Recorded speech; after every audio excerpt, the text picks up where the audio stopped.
La parole est pour le groupe écologiste est à Paul Molac. Merci Madame la Présidente. Monsieur le Ministre, avec mes collègues Marianne Chapdelaine et Hervé Pellois, je souhaiterais vous interpeller sur le sort de l'usine PSA Peugeot Citroën de La Janais, dont le ralentissement de la production a des conséquences importantes sur les sous-traitants du bassin d'emploi, qui représentent près d'une dizaine de milliers d'emplois. Un nombre conséquent sont sur ma circonscription. Notons d'ailleurs que l'impact des restructurations récentes a d'ailleurs été plus important pour les sous-traitants les moins bien identifiés, surtout les PME, les TPE, que pour ceux qui avaient une relation plus directe avec l'usine.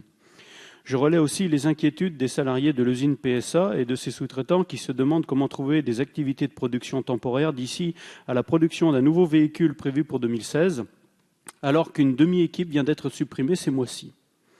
Les salariés croient pourtant dans le projet sur lequel la direction de PSA s'est engagée pour cet horizon.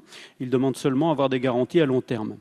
Or, avec mes collègues parlementaires, nous avons été surpris d'entendre certains propos de M. Carlos Tavares, président du directoire de PSA, Peugeot Citroën, lors de son audition du 21 mai dernier par la Commission des affaires économiques de l'Assemblée nationale. En effet, celui-ci a déclaré que le coût d'approvisionnement de l'usine, excentré à l'ouest du pays par rapport à un autre bassin d'approvisionnement, plutôt centré à l'est, n'est pas du tout compétitif. Il nous faut, poursuit-il, ensemble trouver des solutions astucieuses de pontage logistique qui permettent de ne pas pénaliser cette usine.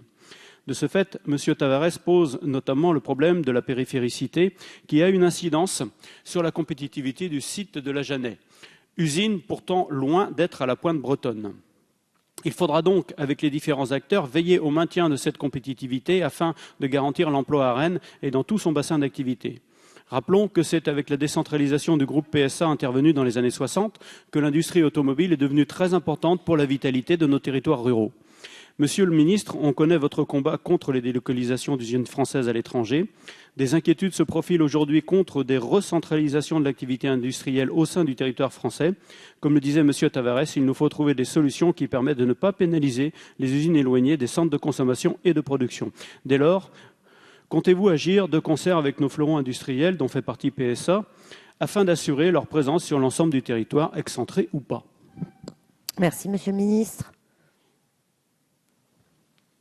Monsieur le député Paul Molac, d'abord je vous remercie de votre question, parce que ça me donne l'occasion quand même de rappeler un certain nombre d'engagements qui ont été pris par PSA depuis que d'ailleurs PSA est passé sous le contrôle conjoint de l'État, 14% du capital, Dongfeng, 14% du capital, amenant la famille Peugeot à n'avoir que 14% du capital.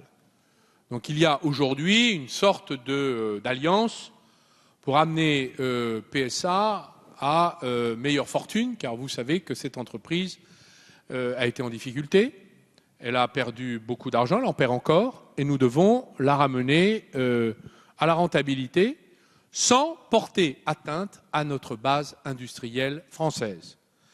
Des engagements ont été pris et signés dans un accord de compétitivité qui a été négocié et signé par les organisations syndicales et la direction de l'entreprise.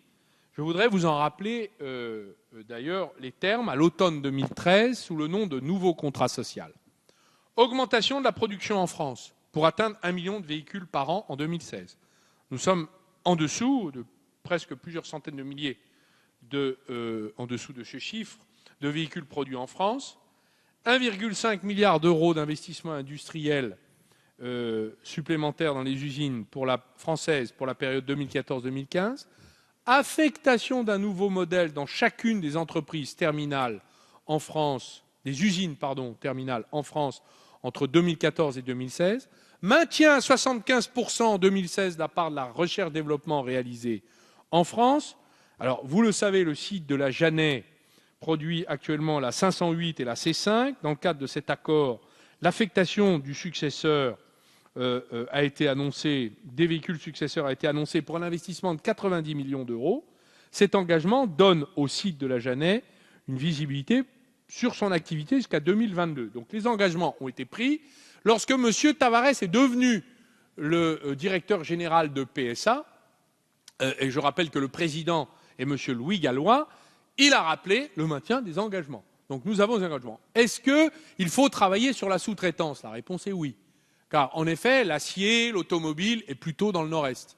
Et c'est là qu'en effet sont les plateformes, mais il n'est pas interdit de travailler usine par usine pour obtenir les résultats d'augmentation de la compétitivité. En tout cas, l'État veille à ce que la base industrielle France soit soutenue, préservée et mieux développée. Ça fait partie de l'accord de compétitivité signé par les organisations syndicales.